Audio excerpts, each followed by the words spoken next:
নমস্কার বন্ধুরা, আমি সৌরভ। আপনারা শুনছেন অদ্ভুত হলেও সত্যি। আজকের গল্প মুখোশ। লেখক জে কে ক্রুম্বি।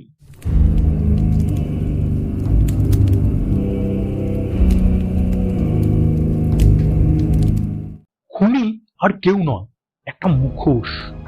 এটা কেউ উপলব্ধি করতে পারবে না, এমনকি নিহত ব্যক্তিটিও নয়। সবাই ভাববে অন্য লোকের মতোই এটাই তার মুখ, কিন্তু না, মুখটাই তার মুখোশ। কতই না অজ্ঞ তারা। বাসের মধ্যে মুখোশ পরে বসেছিল সে, আর তার পাশে বসেছিল সুন্দরী একটি মহিলা। কিন্তু পুরুষটি মুখোশ পরিহিত বলে মেয়েটি আদৌ তার আসল চেহারাটা দেখতে পাচ্ছিল না। মেয়েটিকে তুলে আনার ব্যাপারটা খুবই সহজ ছিল। বেশ কিছুক্ষণ ধরে একটা বারে বসেছিল সে, সতর্ক দৃষ্টি রেখে যাচ্ছিল সে প্রত্যেকের উপর। জায়গাটা অতি মনোরম, ভেলভেট মোড়ানো আসন এবং দেওয়ালে টাঙানো ছবিগুলো অত্যন্ত অর্থবহ। ওইসব কালি ছিটানো ছবিগুলোকে ছবি বলবে কিনা সেটা সে ঠিক জানে না। আলোর তেজ কম ছিল, তাই মানুষের নোংরা মুখগুলো সে দেখতে পাচ্ছিল না তাদের ভেতরে কামনা বাসনার চিহ্ন। অত সহজে খুনি কখনো কাউকে ভুল পথে চালিত করতে পারে না। যদিও বিলাসের মাধ্যমে অধঃপতন আর দুর্নীতির বাসা বাঁধতে দেখেছে সে, তবু এসব সত্ত্বেও মুখোশের আড়ালে সে তার নিজের সব গোপনীয়তা রক্ষা করে গেছে। মন থেকে সব ছেটে ফেলে সে একা একা বসে থাকা ওই মেয়েটির প্রতি নজর রাখছিল। মেয়েটি বারের পাশে একটা টুলের ওপরে বসেছিল আর মাঝে মাঝে মদের গ্লাসে চুমুক দিচ্ছিল। আঁটো ওই রস্য পোশাকে বয়সের তুলনায় মেয়েটিকে অবশ্যই অনেক কম বয়সী বলে মনে হচ্ছিল। তার মেকআপ ছিল সম্ভ্রান্ত ও আবেদনপ্রবণ, কিন্তু বয়সের ভারে তার চোখের কালিমা পুরোপুরি সে ঢাকতে পারেনি। লম্বা সোনালি চুল তার কাঁধের ঢলে নেমেছিল। তার চারপাশে ড্রিঙ্কের ফরমাস যারা নিচ্ছিল তাদের মধ্যে সে খুব কম লোকের সঙ্গেই কথা বলছিল। অস্বস্তির মধ্যে তারা কোনো রকমে মুখে হাসি ফোটাবার চেষ্টা করছিল। মেয়েটির প্রতিটি প্রশ্নে তারা শুধু মাথা নেড়ে যাচ্ছিল, কথা খুব কমই বলছিল। আর মেয়েটিও একা ছিল। মাঝে মাঝে সে তার দৃষ্টি ছড়িয়ে দিচ্ছিল তার চারপাশের উপস্থিত লোকগুলোকে দেখবার জন্য, আর এইভাবেই মেয়েটির দৃষ্টি আকর্ষণ করল সে। মেয়েটিও তার দিকে তাকিয়ে হাসল। একজন আগন্তুকের পক্ষে এ যেন একটু বেশি বাড়াবাড়ি হয়ে গেল, এবং শান্তভাবে মেয়েটির ঘন সান্নিধ্যে গিয়ে দাঁড়ালো সে। আমি কি তোমাকে একটা ড্রিঙ্ক উপহার করতে পারি? মেয়েটিকে জিজ্ঞেস করলো সে। উত্তর দেওয়ার আগে মেয়েটি যেভাবে তার দিকে তাকালো সেটা সে ঘৃণার চোখেই দেখল। হ্যাঁ পারে, জিন আর অরেঞ্জ জুস। ড্রিঙ্কের ফরমাস দিতে গেল সে। সেই ফাঁকে মেয়েটি তার হাত ব্যাগ থেকে একটা ছোট্ট আয়না বার করে তাড়াতাড়ি তার মেকআপটা দেখে নিল ঠিক আছে কিনা। একটু পরে মেয়েটির কাছে একটা স্টুল টেনে নিয়ে সে তার পাশে এসে বসলো। তারপর নিজের পরিচয় দিয়ে সে বলল, হাই, আমার নাম ডেভ। আর আপনি? আর আমার নাম জেনেট। ড্রিঙ্কসের জন্য ধন্যবাদ। তার কণ্ঠস্বর ভয়ঙ্কর বলে মনে হলো, যা তাকে পিছু হটতে বাধ্য করল। সে ঠিক করলো তার কণ্ঠ সে রুদ্ধ করবে না, কিন্তু সে তার জিভ কেটে দেবে। হ্যাঁ, সেটাই হবে অনেক বেশি আকর্ষণীয়। কিছুক্ষণ অসংলগ্ন কথাবার্তা বলল তারা, যার কোনো অর্থই হয় না। রঙিন আলো কখনো উদ্ভাসিত হচ্ছিল, আবার কখনো বা নিভে যাচ্ছিল। ওদিকে চটুল বাজনার তালে তালে নোংরা লোকগুলো মেয়েদের চারপাশে নাচতে শুরু করে দিল। এ যেন পুরুষ জাতের কলঙ্ক, ভাবল সে। ঘটনাক্রমে আরো দুবার ড্রিঙ্ক করার পর মেয়েটি বলল, তুমি কি আমার জায়গায় যেতে চাও? ঘুরু তুলে তাকালো সে। তার সেই চাহনিতে অনেক প্রশ্ন জড়িয়েছিল, কিন্তু মেয়েটির প্রশ্নের উত্তর সে দিল না। মেয়েটি তখনও বলে চলল, 20 পাউন্ড দিলেই চলবে। তার জায়গায় আমাকে নিয়ে রাত কাটাতে পারবে তুমি। মেয়েটির কথায় একটা কাতর অনুনয় ছিল। এবার সে তার প্রস্তাব বিবেচনা করে মাথা নোয়ালো, কিন্তু মেয়েটির প্রতি ঘৃণা অবজ্ঞা ঢাকার জন্য মুখোশটাকে ঠিক জায়গায় রাখতে গিয়ে তাকে তার মনের সঙ্গে প্রচন্ড লড়াই চালাতে হচ্ছিল। অতএব তারা সেখান থেকে বেরিয়ে গিয়ে একটা বাসে উঠে বসলো। মেয়েটি ভাবলো অন্য 5টা খরিদ্দারের মতো সেও বুঝি একজন, আরেকবার অন্ধকার জগৎ থেকে সহজে অর্থ কামিয়ে নিতে পারবে সে। ওদিকে মুখোশের আড়ালে নিজের মনে হাসলো সে। পকেটে হাত দিতেই একটা শীতল স্পর্শ অনুভব করলো সে, সেই সঙ্গে একটা তাগিদ, এবং সেই শীতল ধাতব জিনিসটা নিয়ে নাড়াচাড়া করতে থাকলো পকেটে হাত ঢুকিয়ে। জেনে তার হাত দিয়ে ধুলো মলিন জানলাটা পরিষ্কার করতে গিয়ে পিটপিট করে তাকালো। মেয়েটি এবার দেবের মুখোমুখি হয়ে তার মুখ থেকে চুইংগামটা ফেলে দিল মেঝের উপর। উদ্দেশ্য, সে তার সঙ্গীর সঙ্গে ভালো করে কথা বলতে চায়। মেয়েটি যখন জানলার সামনে এসে দাঁড়িয়েছিল, সে তখন রং করা মুখের দিকে তাকিয়েছিল অনেকক্ষণ। না, কিন্তু এখন তাকে সংযত থাকতে হবে, ভাবল সে। এখানে আমাদের নামতে হবে, এসো। কোনো রকমে নিজের পায়ের উপরে ভর দিয়ে মেয়েটি উঠে দাঁড়ালো এবং বাসের দরজার কাছে আসতে গিয়ে তার পা দুটো অসম্ভব টলছিল। একসময় বাস থেকে নামতে গিয়ে হোঁচট খাওয়ার মতো জলসিক্ত বাসের মেঝের উপরে পড়ে যাচ্ছিল সে। ঠিক সময় একটা অবলম্বনের জন্য জেনে তার একটা হাত ধরে ফেললো। তাতে ক্রুদ্ধ হলো দেব। তখনই তার বুকে ছুরি মারার জন্য খুব ইচ্ছা হলো তার, কিন্তু বাস চালক লক্ষ্য করছিল তাদের, এবং কি ভেবে দেবের দিকে স্থির দৃষ্টি রেখেছিল বাস চালক। দেব তখন এমন ভাব দেখায় যে বাস চালক যাতে বুঝতে পারে খারাপ উদ্দেশ্য নিয়ে মেয়েটির সঙ্গী হয়নি সে, কিন্তু সেটা আর সম্ভব নয়। তখন দ্রুত মুখ ঘুরিয়ে নিয়ে পিচ্ছিল ফুটপাতে নেমে এলো সে। হঠাৎ সেই প্রচন্ড বৃষ্টিধারা থেমে গেল এবং রাতের আকাশ পরিষ্কার হয়ে যেতে দেখা গেল।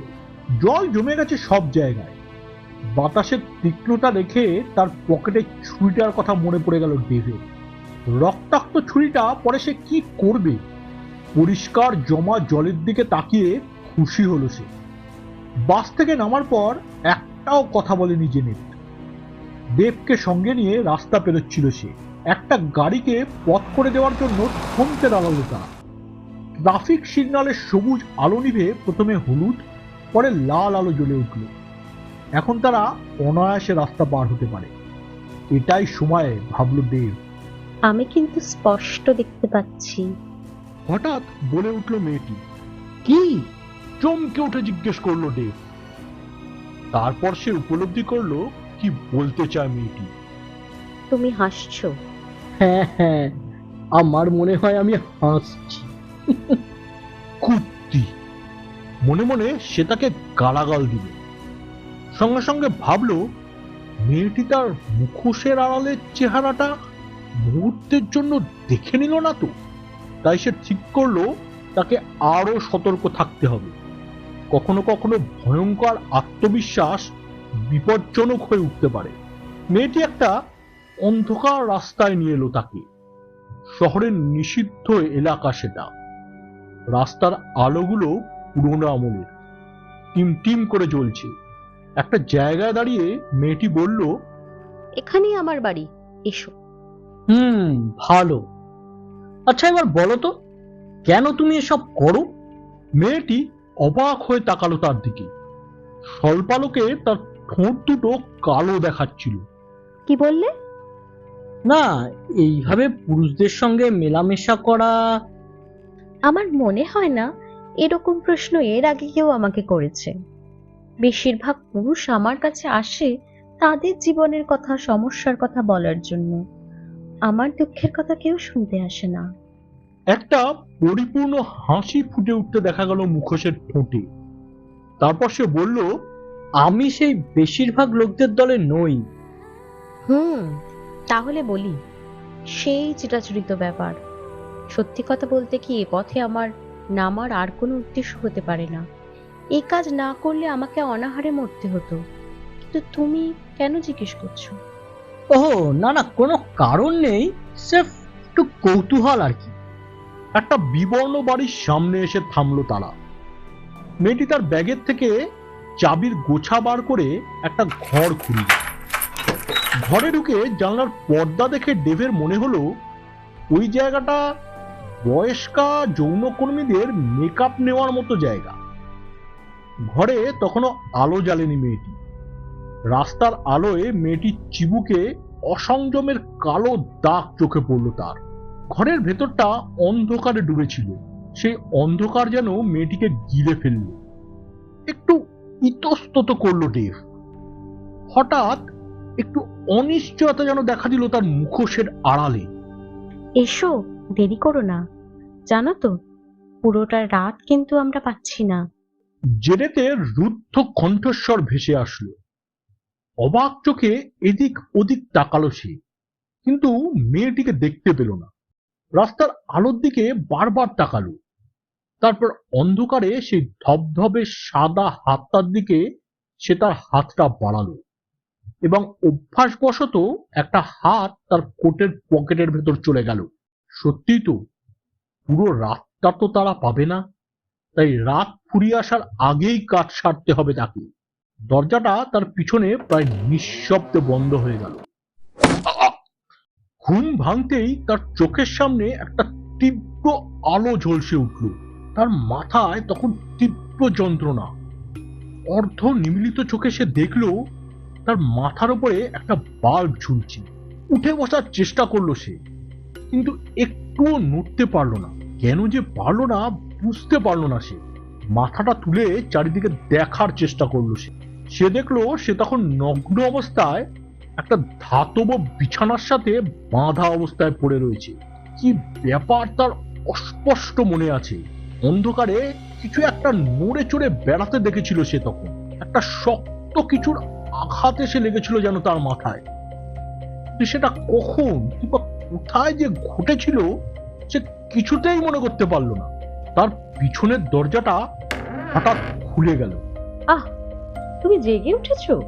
তার গলার স্বর শোনার পরে শান্ত স্থির হয়ে রইল সে এবং তার হাতের বাঁধনের দিকে ব্যর্থ দৃষ্টিতে তাকালো।